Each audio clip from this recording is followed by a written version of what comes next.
খুলনা নগর বিএনপির আহ্বায়ক শফিকুল আলমের মনা নিজ বাড়ি ও শ্বশুরবাড়িতে পুলিশ হামলা ও ভাঙচুর করেছে বলে অভিযোগ উঠেছে।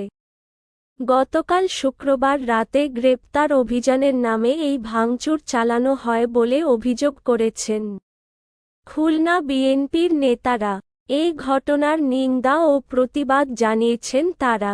আজ শনিবার খুলনা নগর বিএনপি থেকে গণমাধ্যমে পাঠানো এক বিবৃতিতে অভিযোগ করা হয়, গতকাল গভীর রাতে নগরের মুন্সিপাড়ায় শফিকুল আলমের নিজের বাড়ি ও পুলিশ লাইনস এলাকায় তার শ্বশুরবাড়ির দরজা ও গ্রিল ভেঙে পুলিশ তাণ্ডব চালিয়েছে।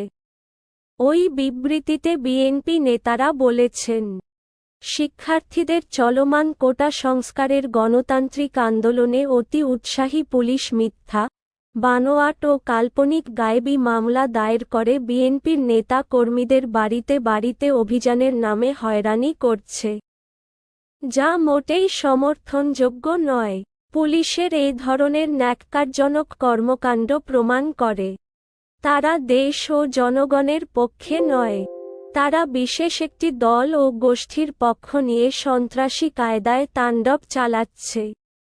বিবৃতিতে স্বাক্ষর করেছেন বিএনপির কেন্দ্রীয় ছাত্র বিষয়ক সম্পাদক রকিবুল ইসলাম, তথ্য বিষয়ক সম্পাদক আজিজুল বারী, খুলনা জেলা বিএনপির আহ্বায়ক আমির এজাজ খান, মহানগর বিএনপির সদস্য সচিব শফিকুল আলম, তুহিন, জেলা বিএনপির সদস্য সচিব এস.এম. মনিরুল হাসান প্রমুখ। অভিযোগের ব্যাপারে জানতে চাইলে খুলনা সদর থানার ভারপ্রাপ্ত কর্মকর্তা খান কামাল হোসেন প্রথম আলোকে বলেন, নাশকতার সঙ্গে জড়িত ব্যক্তিদের গ্রেপ্তারে অভিযান চালাচ্ছে পুলিশ। ভাঙচুরের কোনো ঘটনা ঘটেনি।